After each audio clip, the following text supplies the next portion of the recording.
Everyone, welcome to my channel. दोस्तों, आज की ये वीडियो बहुत ज़्यादा इम्पॉर्टेंट होने वाली है हमारे बीए प्रोग्राम 4th सेमेस्टर वाले स्टूडेंट्स के लिए। गाइज, आज के इस वीडियो के अंदर मैं आप लोगों के लिए लेकर आ गई हूँ आपकी हिस्ट्री सब्जेक्ट का एक और इम्पॉर्टेंट क्वेश्चन का आंसर। दोस्तों, जो भी हमारे स्टूडेंट हैं जो कि 2023 के अंदर अपने 4th सेमेस्टर की एग्ज़ाम देने वाले हैं, गाइज ये वीडियो आप लोगों के लिए बहुत ज़्यादा इम्पॉर्टेंट रहने वाली है, क्योंकि आज जो क्वेश्चन मैं आप लोगों को कराने वाली हूँ ये क्वेश्चन 99% आप लोगों की एग्ज़ाम में आपको ज़रूर देखने के लिए मिलेगा। एंड दोस्तों, इससे पहले भी मैंने आप लोगों के लिए हिस्ट्री से रिलेटेड काफ़ी सारी वीडियोस बना रखी हैं, तो उन वीडियोस को भी आप लोग देख सकते हो। उन सभी वीडियोस की लिंक आपको नीचे डिस्क्रिप्शन में मिल जाएंगी। दोस्तों, चलिए फटाफट से आज की इस वीडियो को स्टार्ट करते हैं। सबसे पहले मैं आपको वो क्वेश्चन दिखा देती हूँ जिसका आंसर हम लोग आज की इस वीडियो के अंदर डिस्कस करने वाले हैं, एंड उसके बाद मैं आप लोगों के साथ 1 बाय 1 करके सारी चीज़ें अच्छे से डिस्कस करूँगी। दोस्तों, मैं आप लोगों को अभी तक आपका क्वेश्चन नंबर 1 कंप्लीट करा चुकी हूँ। आई होप आप लोगों ने वो वीडियो देख ली होगी। नहीं देखी है तो गाइस प्लीज़ उस वीडियो को देख लीजिएगा। वो वीडियो आप लोगों के लिए बहुत ज़्यादा इंपॉर्टेंट है। उसकी लिंक आपको नीचे डिस्क्रिप्शन में मिल जाएगी। इसके अलावा दोस्तों, क्वेश्चन नंबर 2 के बारे में आज हम लोग डिस्कस करने वाले हैं। क्वेश्चन नंबर 2 के अंदर हमसे क्या पूछा जा रहा है इसके बारे में हम लोग बात करने वाले हैं। दोस्तों, क्वेश्चन नंबर 2 के अंदर हमसे पूछा जा रहा है कि 18वीं शताब्दी के उत्तरार्ध में बंगाल में ब्रिटिश सत्ता की स्थापना की विवेचना कीजिए। दोस्तों, बंगाल के अंदर ब्रिटिश सत्ता की स्थापना कैसे हुई 18वीं शताब्दी के अंदर, ये हमारे क्वेश्चन में हमसे पूछा जा रहा है। एंड दोस्तों, ये क्वेश्चन बहुत इंपॉर्टेंट है। हर साल ये क्वेश्चन आपके एग्जाम में आता है, तो इस बार भी आने के बहुत ज़्यादा चांसेस हैं। तो आप लोग इस क्वेश्चन को अच्छे से करके जाइएगा। दोस्तों, चलिए फटाफट से इस क्वेश्चन से रिलेटेड सारे पॉइंट मैं आप लोगों के साथ फटाफट से डिस्कस करना शुरू करती हूँ। दोस्तों, हमारा जो सबसे पहला और इम्पॉर्टेंट पॉइंट है वो है हमारा परिचय। तो परिचय आप लोग इस क्वेश्चन के आंसर में कुछ इस तरीके से लिखेंगे। भारत के प्राग ऐतिहासिक काल के इतिहास में भी बंगाल का विशिष्ट स्थान है। सिकंदर के आक्रमण के समय बंगाल में गंगा रिदिया नाम का साम्राज्य था। गुप्त तथा मौर्य सम्राटों का बंगाल पर विशेष प्रभाव नहीं पड़ा। बाद में शशांक बंगाल नरेश बना। कहा जाता है कि उसने 7वीं शताब्दी के पूर्वार्ध में उत्तर पूर्वी भारत में महत्वपूर्ण भूमिका निभाई। उसके बाद गोपाल ने सत्ता संभाली और पाल राजवंश की स्थापना की, विशाल साम्राज्य खड़ा किया और 4 शताब्दियों तक राज किया। पाल राजाओं के बाद बंगाल पर सैन राजवंश का अधिकार हुआ, जिसे दिल्ली के मुस्लिम शासकों ने परास्त किया। 16वीं शताब्दी में मुगल काल के प्रारंभ से पहले बंगाल पर अनेक मुसलमान राजाओं और सुल्तानों ने शासन किया। मुगलों के पश्चात आधुनिक बंगाल का इतिहास यूरोपीय तथा अंग्रेजी व्यापारिक कंपनियों के आगमन से प्रारंभ होता है। सन 1757 में प्लासी के युद्ध ने इतिहास की धारा को मोड़ दिया, जब अंग्रेज़ों ने पहल बंगाल और भारत में अपने पांव जमाए।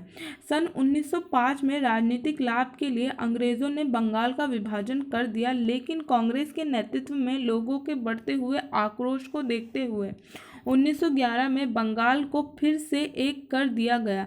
इससे स्वतंत्र आंदोलन की ज्वाला और तेजी से भड़क उठी, जिसके फलस्वरूप 1947 में देश की आज़ादी और विभाजन एक साथ हुआ। 1947 के बाद देशी रियासतों के विलय का काम शुरू हुआ और राज्य पुनर्गठन अधिनियम 1956 की सिफारिश के अनुसार पड़ोसी राज्यों के कुछ बांग्ला भाषी क्षेत्रों को भी पश्चिम बंगाल में मिला दिया गया।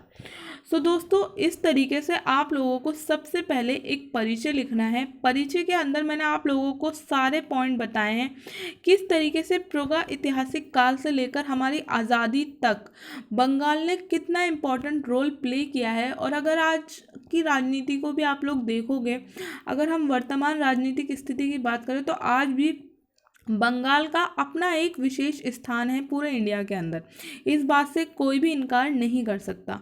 तो दोस्तों आप लोग इस पूरे इंट्रोडक्शन को अच्छे से ध्यान रखिएगा, काफ़ी इंपॉर्टेंट है। मैंने बहुत अच्छी डिटेल्स यहाँ पे आप लोगों के लिए मेंशन की हैं, इन सभी डिटेल्स को आप लोग अच्छे से याद रखिएगा। दोस्तों इसके बाद हमारा अगला पॉइंट है बंगाल में ब्रिटिश सत्ता की स्थापना। 1707 में औरंगजेब की मृत्यु के बाद घटित घटनाओं ने स्वायत्त राज्यों के उदय का मार्ग प्रशस्त कर दिया। अपने पतन की ओर बढ़ते हुए मुगल साम्राज्य के खंडरों पर जिन राज्यों का जन्म हुआ उनमें एक महत्वपूर्ण राज्य बंगाल था। बंगाल की समृद्धि तथा राजनीतिक कमजोरी ने अंग्रेजों को उसकी ओर आकर्षित किया। अंग्रेज जो अभी तक एक व्यापारी के रूप में थे, उन्होंने साम्राज्य निर्माता के सपने देखने शुरू कर दिए थे।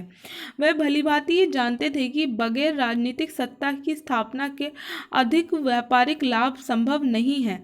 1757 में हुए प्लासी के युद्ध ने नाटकीय रूप से अंग्रेजों को बंगाल की सत्ता पर स्थापित किया और शीघ्र ही वह पूरे भारत के मालिक बन गए। सो दोस्तों ये हमारा सेकंड पॉइंट है, किस तरीके से बंगाल में ब्रिटिश सत्ता की स्थापना हुई उसके बारे में यहाँ पे बताया गया है। दोस्तों इससे पहले जो वीडियो मैंने आप लोगों को प्रोवाइड की थी उसके अंदर मैंने आप लोगों को बताया था कि मुगल सत्ता जो थी वो किस तरीके से अपने पतन की ओर बढ़ रही थी। औरंगजेब की मृत्यु के बाद मुगल साम्राज्य के अंदर जितने भी शासक हुए वो बहुत ही ज़्यादा कमज़ोर और बहुत ही ज़्यादा बेकार शासक थे और वो मुगल साम्राज्य को संभाल नहीं सके और धीरे धीरे मुगल साम्राज्य पतन की ओर बढ़ने लगा। इसी टाइम पे हमारे इंडिया के अंदर जो बाहर के व्यापारी हैं, जो ब्रिटिशर्स हैं, जो यूरोपियन कंपनीज थी वो आने लगी और जो यूरोपियन कंपनीज थी उनकी जो सबसे पहली नज़र पड़ी वो पड़ी बंगाल के ऊपर। एंड उन्होंने देखा कि बंगाल बहुत ज़्यादा समृद्ध है, यानी कि यहाँ पे बहुत अच्छे संसाधन हैं व्यापार की दृष्टि से, और जो इसकी राजनीतिक व्यवस्था है वो कमज़ोर हो चुकी है क्योंकि यहाँ पे जो लोग थे वो सत्ता के लिए आपस में लड़ रहे थे। तो उन्होंने सोचा कि क्यों ना यहाँ पे अपनी राजनीतिक सत्ता स्थापित की जाए। ब्रिटिशर्स ने अपनी राजनीतिक सत्ता बंगाल के अंदर स्थापित करने के लिए सोचा क्योंकि वो जानते थे कि अगर उन्हें और ज़्यादा लाभ कमाना है और ज़्यादा व्यापारिक लाभ उन्हें चाहिए तो उन्हें बंगाल को अपने सत्ता के अंदर लेना होगा और इस तरीके से वो अपनी सत्ता को और बढ़ा सकते हैं, अपने व्यापारिक लाभ को और बढ़ा सकते हैं। और इसी तरह 1757 में प्लासी का युद्ध हुआ जिसके बाद अंग्रेज़ों के हाथ में लगभग बंगाल की सत्ता आ चुकी थी। सो दोस्तों ये पॉइंट आप लोगों को ध्यान रखना है। मैंने आपको 2 पॉइंट बताए हैं, ये दोनों पॉइंट आप लोगों के लिए बहुत इंपॉर्टेंट है। तो चलिए दोस्तों अब हम आगे बढ़ते हैं हमारे अगले पॉइंट की तरफ। प्लासी का युद्ध। भारत में अंग्रेजी साम्राज्य की स्थापना 1757 ई में मानी जाती है क्योंकि इस वर्ष क्लाइव ने बंगाल के नवाब को प्लासी के मैदान में धोखे से पराजित करके ईस्ट इंडिया कंपनी को एक राजनीतिक ताकत के रूप में स्थापित किया। तो दोस्तों प्लासी का युद्ध वो युद्ध माना जाता है जिस युद्ध के बाद जो बंगाल है वहाँ पे ब्रिटिश सत्ता की स्थापना हुई थी। हालांकि प्लासी के बाद बक्सर का युद्ध भी हुआ, लेकिन प्लासी का युद्ध वो मेन युद्ध था जिसके बाद एक तरीके से जो बंगाल पे ब्रिटिशर्स का जो ताकत है वो स्थापित हो गई थी एंड जो राजनीतिक ताकत थी वो पूरी तरीके से ब्रिटिशर्स के हाथ में आ गई थी। आम जनता को ये लगता था कि जो बंगाल की जो सत्ता संभाल रखी है वो वहाँ के नवाब ने संभाल रखी है, पर ऐसा नहीं था। प्लासी के युद्ध के बाद जो नवाब बनाया गया था वो सिर्फ एक कठपुतली था, जो रियल सत्ता थी वो ब्रिटिशर्स के हाथ में थी। तो दोस्तों प्लासी के युद्ध से रिलेटेड आपको काफ़ी सारे पॉइंट ध्यान रखने हैं।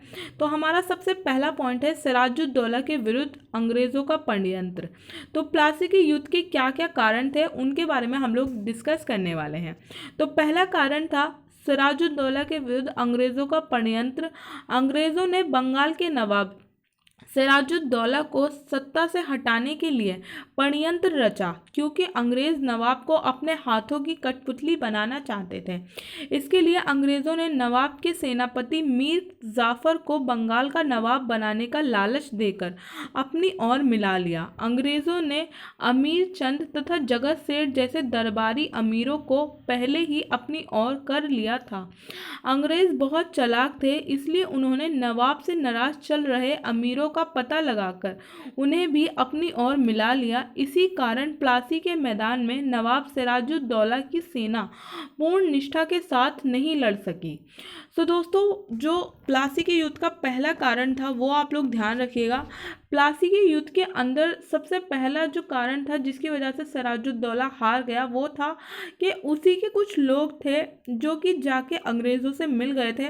इन लोगों का आपको नाम ज़रूर अपने आंसर के अंदर मेंशन करना है। पहला था नवाब सिराजुद्दौला का सेनापति जिसका नाम था मीर जाफ़र। दूसरा था अमीर चंद और जगत सेठ। ये दोनों दरबारी अमीर थे, यानी कि दरबार में रहने वाले काफ़ी पावरफुल लोग थे।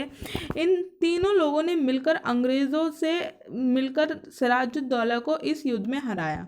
तो दोस्तों, ये पॉइंट आप लोग ध्यान रखिएगा। इसके बाद हमारा अगला पॉइंट है अंग्रेज़ और नवाब सिराजुद्दौला में तनाव। अंग्रेज़ों और नवाब सिराजुद्दौला के बीच संबंधों में तनाव चल रहा था। इसके कई कारण थे जिनमें प्रमुख थे बंगाल का नवाब बनने पर अंग्रेज़ों ने सिराजुद्दौला को कोई उपहार नहीं भेजा था। अंग्रेज़ नवाब के विद्रोहियों को सहायता व शरण देते थे। नवाब ने अंग्रेज़ों के व्यापार पर काफ़ी कठोर प्रतिबंध लगा दिए थे। सो दोस्तों, यहाँ पे आप लोगों को सेकंड पॉइंट ध्यान रखना है जिसकी वजह से प्लासी का युद्ध हुआ। वो सेकंड पॉइंट ये है कि जो ब्रिटिशर्स थे ना, वो बिल्कुल भी नहीं चाहते थे कि सिराजुद्दौला बंगाल का नवाब रहे। इसीलिए जब सिराजुद्दौला बंगाल का नवाब बना तो उन्होंने सिराजुद्दौला को कोई भी गिफ्ट्स वगैरह नहीं भेजे, ना ही उसे कॉन्ग्रेचुलेट किया। और साथ ही जो सिराजुद्दौला के जो विद्रोही होते थे उन्हें भी जो ब्रिटिशर्स थे वो शरण प्रदान करते थे, जिसकी वजह से सिराजुद्दौला ब्रिटिशर्स से काफ़ी नाराज़ था और इसी नाराज़गी की वजह से उसने अंग्रेज़ों के व्यापार पर काफ़ी कठोर प्रतिबंध भी लगा दिए थे। बेसिकली बात कहने का मतलब ये है दोस्तों यहाँ पे कि अंग्रेज़ चाहते थे एक ऐसा नवाब जो कि उनके हाथ की कठपुतली बनकर रहे, लेकिन जो सिराजुद्दौला था वो काफ़ी ज़्यादा दिमागदार बंदा था। वो अपने दिमाग से चलता था, वो अपने अकॉर्डिंग डिसीजन लेता था, वो ब्रिटिशर्स को ज़्यादा अपने डिसीजन में शामिल नहीं करता था और यही बात ब्रिटिशर्स को पसंद नहीं आ रही थी। तो दोस्तों, सेकेंड पॉइंट आप लोग ध्यान रखिएगा। इसके बाद है हमारा थर्ड पॉइंट अंग्रेज़ों द्वारा किलेबंदी। इस समय अंग्रेज़ और फ्रांसीसियों ने कलकत्ता तथा कासिम बाजार की किलेबंदी प्रारंभ कर दी। सिराजुद्दौला ने इसका विरोध किया। फ्रांसीसी तो नवाब के आदेश को मान गए, परंतु अंग्रेज़ों ने उसकी परवाह न करते हुए किलेबंदी जारी रखी, जिससे नवाब नाराज़ हो गया। सो दोस्तों, आप लोगों को थर्ड पॉइंट भी याद रखना है। थर्ड पॉइंट के अंदर बताया गया है कि कलकत्ता और कासिम बाजार नाम के दो प्लेस थे जहाँ पर ब्रिटिशर्स और जो फ्रांसीसी थे वो किलेबंदी कर रहे थे, जो कि सिराजुद्दौला को बिल्कुल पसंद नहीं आ रही थी। एक तरीके से ये एक तरीके की घुसपैठ उसको लग रही थी। उसने काफ़ी ज़्यादा मना किया तो फ्रांसीसी तो फिर भी मान गए, लेकिन जो ब्रिटिशर्स थे उन्होंने इस किलेबंदी को नहीं रोका, जिसकी वजह से सिराजुद्दौला नाराज़ हो गया। तो दोस्तों, ये पॉइंट भी आप लोगों को ध्यान रखना है। इसके बाद हमारा अगला पॉइंट है कासिम बाजार व कलकत्ता पर अधिकार।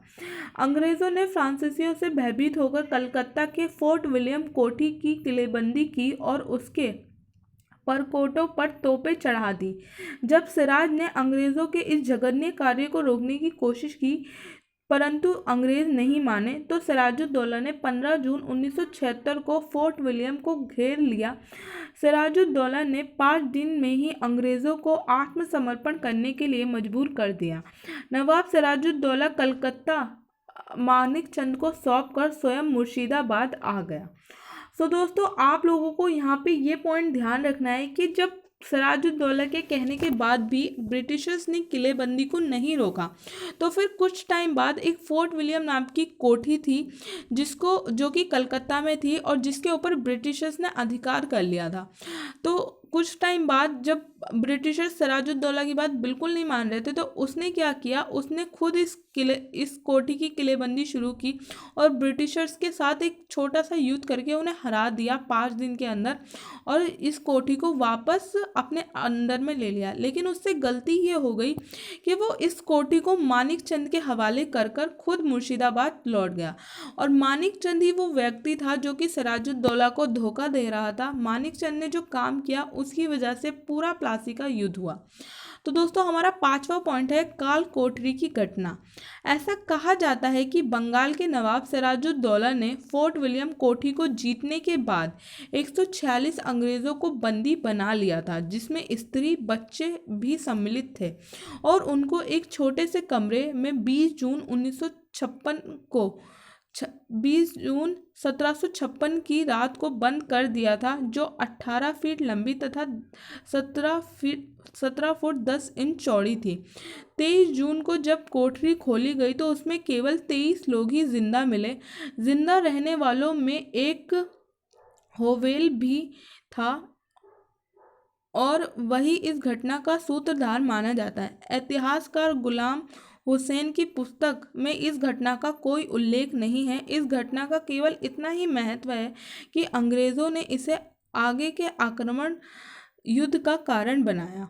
सो दोस्तों, काल कोठरी की घटना हुई। ऐसा कहा जाता है कि जब कलकत्ता की जो फोर्ट विलियम कोठी है उसको जीतने के बाद ना सिराजुद्दौला ने कुछ ब्रिटिशर्स को पकड़ लिया था और उन ब्रिटिशर्स को उसने एक कमरे में बंद कर दिया था, जो कि बहुत ज़्यादा घुटा हुआ कमरा था, बहुत ज़्यादा तंग कमरा था।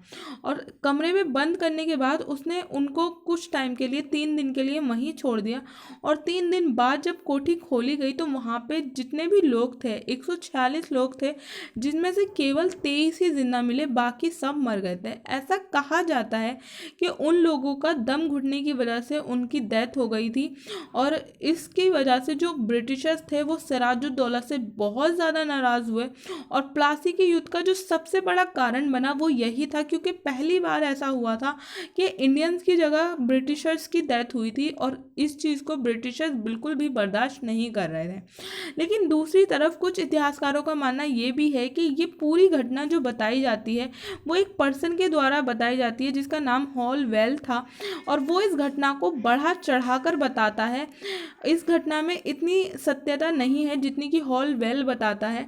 और दूसरी तरफ एक तथ्य ये भी है कि ऐसा कहा जाता है कि सिराजुद्दौला ने नहीं बल्कि मानिकचंद जो था ना, जिसके हवाले करके गया था फोर्ट विलियम की कोठी कलकत्ता, जिसके हवाले करके गया था सिराजुद्दौला मानिकचंद के, वो मानिकचंद ही था जिसने इन लोगों को कमरे में बंद किया था, और मानिकचंद की वजह से ही इन लोगों की जान गई थी। सो दोस्तों, आप लोगों को ये सारे पॉइंट भी ध्यान रखने हैं जो मैंने आपको एक्स्ट्रा बताए हैं। आप लोगों के एग्ज़ाम में अगर आप इस तरीके से इन पॉइंट्स को मेंशन करोगे तो आपको काफ़ी ज़्यादा अच्छे मार्क्स आपके एग्ज़ाम में देखने के लिए मिलेंगे। तो दोस्तों, ये पॉइंट आप लोग अच्छे से ध्यान रखिएगा। इसके बाद दोस्तों हमारा अगला पॉइंट है प्लासी के युद्ध के प्रभाव। प्लासी में अपनी जीत के बाद क्लाइव को बंगाल का राज्यपाल नियुक्त किया गया था तथा अंग्रेज़ों ने मीर जाफ़र को बंगाल का नया नवाब नियुक्त किया, क्योंकि प्लासी के युद्ध में उसने सिराजुद्दौला को धोखा देकर ब्रिटिशर्स की विजय को सुनिश्चित किया था, परंतु वह एक कठपुतली शासक से अधिक नहीं था। ये युद्ध भारतीय उपमहाद्वीप के नियंत्रण के लिए औपनिवेशिक शक्तियों द्वारा सबसे महत्वपूर्ण युद्धों में से एक माना जाता है। अंग्रेज़ों ने अब नवाब का राज्य खत्म कर दिया था। अंग्रेज़ों को व्यापार से बहुत अधिक राजस्व मिला। ब्रिटिश ने इस राजस्व का इस्तेमाल अपनी सैन्य शक्ति बढ़ाने के लिए किया। उन्होंने अन्य यूरोपियन शक्तियों को भी भारत से बाहर निकाल दिया।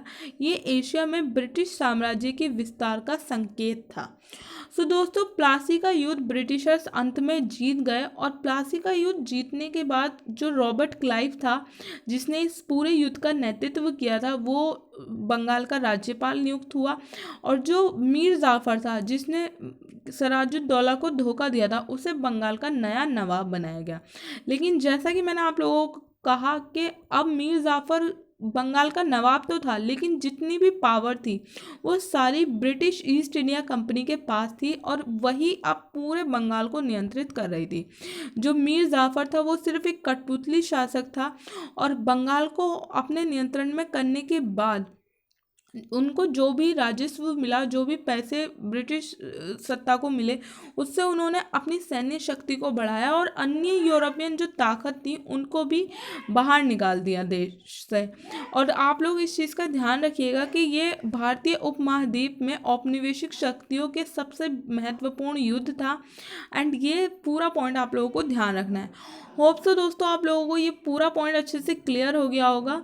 चलिए अब हम बढ़ते हैं हमारे अगले पॉइंट की तरफ। बक्सर का युद्ध। बंगाल में प्लासी के युद्ध के परिणाम स्वरूप मीर जाफर नवाब बन चुका था, लेकिन वे शांति से नहीं रह सका। भारी मात्रा में धन और भूमि अंग्रेजों को देने के कारण मीर जाफर के सम्मुख अनेक राजनीतिक और आर्थिक समस्याएं उपस्थित हो गई। मीर जाफर नाम मात्र का नवाब बनकर रह गया। सत्ता या शक्ति क्लाइव के हाथों में ही थी। धन के अभाव में सैनिक विद्रोह कर रहे थे। किश्तों को देने के लिए अंग्रेज दबाव डाल रहे थे। डचों का भी भय था, किंतु उन्हें क्लाइव ने पराजित कर दिया था। मीर जाफर ने दुर्लभ राय और राम नारायण को दबाकर, जिससे राज्य में असंतोष व्याप्त हो गया। सन 1760 में मुगल सम्राट आलमगीर का पुत्र अली गौहर अवध का मोहम्मद कुलीन खान क्लाइव से पराजित हो चुके थे, और इसके बाद में मीर जाफर ने अंग्रेज़ों को कलकत्ता की दक्षिण भूमि दे दी। इतना सब कुछ करने के बाद भी मीर जाफर को हटाकर मीर कासिम को बंगाल का नवाब बना दिया गया। सो दोस्तों सबसे पहला जो यहाँ पे मेंशन किया गया है वो ये मेंशन किया गया है कि प्लासी के युद्ध के बाद मीर जाफर को नवाब तो बना दिया गया, लेकिन अब जितनी भी पावर थी वो सारी पावर अब जो रॉबर्ट क्लाइव था उसके हाथों में थी। रॉबर्ट क्लाइव सारी चीज़ों को देख रहा था और इसकी वजह से वो जो मीर जाफर है उसको रॉबर्ट क्लाइव को यानी कि ब्रिटिशर्स को धन और भूमि भी देनी पड़ रही थी, जिसकी वजह से राजनीतिक और आर्थिक समस्याएं उत्पन्न हो रही थी, क्योंकि राज्य का जितना भी पैसा था, जो भी कर आ रहा था, वो सब कुछ जो ब्रिटिशर्स हैं उनके शान शौकत पर खर्च हो रहा था। और इसी की वजह से जो मीर जाफर है वो बहुत परेशान था। इसके अलावा जो ब्रिटिशर्स थे उनके कहने पर उसने दुर्लभ राय और राम नारायण जैसे जो लोग थे राज्य के, उनको भी दबाया, जिसकी वजह से पूरे राज्य में असंतोष फैल गया। इसके अलावा 1760 में आलमगीर का पुत्र अली गौहर अवध का मोहम्मद कुलीन खान क्लाइव से पराजित हो गए, जिसकी वजह से उन्हें कलकत्ता की दक्षिण भूमि भी देनी पड़ी, और इसकी वजह से मीर जाफर को और ज़्यादा हानि हुई। इतना सब कुछ करने के बाद भी मीर जाफर को कुछ टाइम के बाद हटाकर मीर कासिम को बंगाल का नवाब बना दिया गया। तो दोस्तों आप लोग ये पॉइंट ध्यान रखिएगा, काफ़ी इम्पॉर्टेंट है। क्यों बक्सर का युद्ध हुआ इसके बारे में मेंशन किया है मैंने। इसके बाद दोस्तों हमारा अगला पॉइंट है बक्सर के युद्ध के कारण। तो बक्सर के युद्ध के क्या क्या कारण थे, तो इसके बारे में हम लोग बात करने वाले हैं। पहला कारण है मीर कासिम की योग्यता से अंग्रेज़ों को खतरा। अंग्रेज़ों ने मीर कासिम को नवाब बना दिया था। अंग्रेज़ चाहते थे कि अयोग्य व्यक्ति यदि नवाब बनेगा तो उनके नियंत्रण में और उन पर निर्भर रहेगा, लेकिन ऐसा नहीं हुआ। मीर कासिम योग्य निकला। अंततः अंग्रेज़ों ने मीर कासिम को हटाने का निश्चय किया। तो दोस्तों मीर कासिम योग्य शासक निकला, जिसकी वजह से अंग्रेज़ों को उससे काफ़ी ज़्यादा खतरा हो गया। सिराजुद्दौला को इसीलिए सत्ता से हटाया गया था क्योंकि सिराजुद्दौला कभी भी ब्रिटिशर्स के अकॉर्डिंग डिसीजन नहीं लेता था। वो अपनी बुद्धि का यूज़ करता था और अपनी योग्यता से वही डिसीजन लेता था जो उसके लिए और उसके राज्य के लिए अच्छा है। इसी चीज़ से तंग होकर सिराजुद्दौला को ब्रिटिशर्स ने प्लासी के युद्ध में हराकर उसे हटाया था, लेकिन सेम यही काम अब मीर कासिम करने लगा था। मीर कासिम चाहता था कि जो सत्ता है वो उसी के हाथों में रहे और वही पूरे जो बंगाल है उसको संभाले, लेकिन ऐसा नहीं हुआ। जो मीर कासिम है वो ना तो ब्रिटिशर्स पे निर्भर था और ना ही अयोग्य था। इसकी वजह से अब ब्रिटिशर्स मीर कासिम को हटाना चाहते थे। इसके बाद दोस्तों हमारा अगला पॉइंट है अंग्रेज़ों का अवैध व्यापार। 1757 की भांति कंपनी के भ्रष्ट कर्मचारी अवैध व्यापार में लगे थे। अपने नाम से वे देशी व्यापारियों का माल बिना चुंगी के भेजने लगे थे। प्रत्येक चौकी पर अंग्रेज भारतीयों की नौकाओं को रोककर विलंब करते थे और उनसे रिश्वत मांगते थे। बिना अनुमति कारखाने, सैनिकों तथा किलों की संख्या बढ़ा दी गई। मीर कासिम ने ये सब रोकने के लिए कहा, लेकिन अंग्रेजों ने उसकी बात नहीं मानी। अंत में मीर कासिम ने अवैध व्यापार पर रोक लगा दी। सो दोस्तों, ये वाला पॉइंट भी आप लोग ध्यान रखिएगा, काफ़ी इंपॉर्टेंट है। ब्रिटिशर्स का बंगाल के अंदर अपनी सत्ता स्थापित करने का जो सबसे मेन मोटिव था वो यही था कि वो अवैध तरीके से व्यापार करना चाहते थे और ज़्यादा से ज़्यादा धन अर्जित करना चाहते थे। लेकिन जो मीर कासिम था उसको कहीं ना कहीं ये समझ में आ रहा था और अब वो इन चीज़ों को रोकना चाहता था, लेकिन ये चीज़ें नहीं रुक सकती थी। ब्रिटिशर्स को उसने समझाने की कोशिश की, लेकिन ब्रिटिशर्स ने उसकी बात नहीं मानी। अंत में तंग आकर उसने अवैध व्यापार पर रोक लगा दी। मीर कासिम के द्वारा व्यापार नियंत्रण। पहले मीर कासिम ने अवैध व्यापार को रोकने के लिए कंपनी से वार्ता की, परंतु न मानने पर विभिन्न चौकियों पर माल की जांच पड़ताल आरंभ की। इस पर भी जब अंग्रेजों ने न मानी तो देशी व्यापारियों की वस्तु पर से भी उसने चुंगी समाप्त कर दी। इससे कंपनी की भ्रष्ट आय रुक गई। अब कंपनी के कर्मचारी मीर कासिम को हटाने की मांग करने लगे। तो दोस्तों, थर्ड पॉइंट भी आप लोग ध्यान रखिएगा। थर्ड पॉइंट भी बहुत इंपॉर्टेंट है, बिल्कुल सिंपल लैंग्वेज के अंदर यहाँ पे मेंशन है। इसके बाद है हमारा मीर कासिम को हटाकर मीर जाफर को नवाब बनाना। 1763 में अंग्रेजों ने मीर कासिम पर आक्रमण कर उसे पराजित किया तथा उसे हटाकर मीर जाफर को नवाब बना दिया।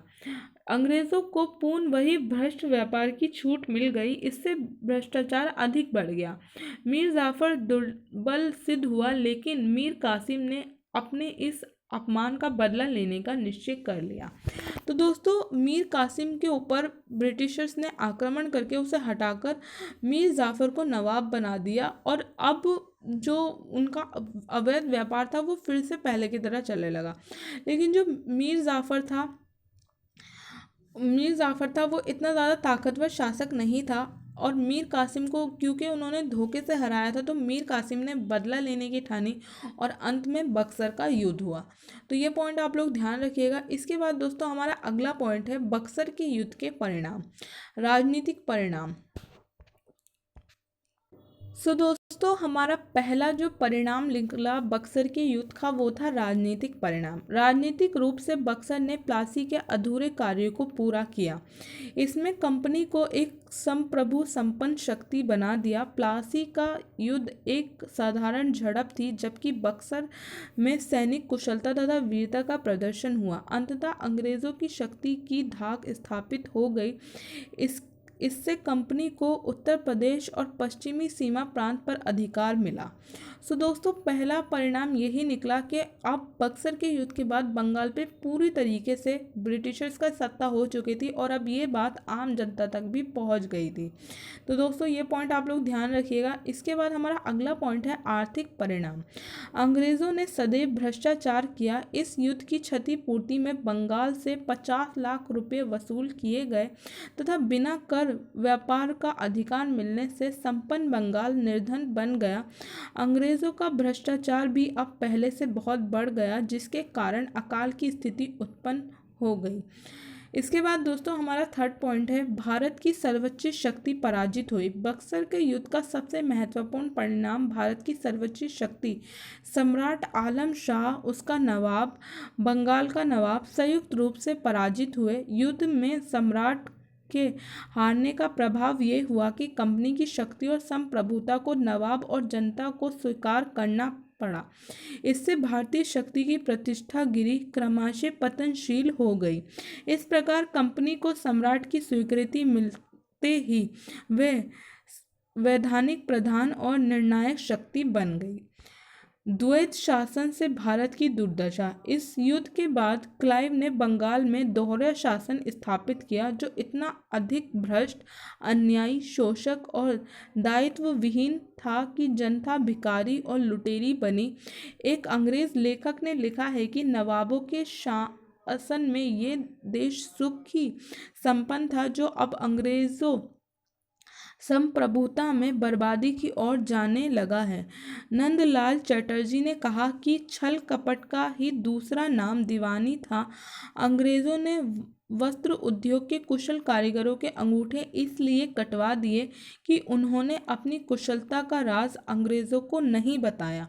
अंग्रेज़ रेशम बुनकर और ढाका का प्रसिद्ध मलमल अपने कारखानों में बनवाना चाहते थे।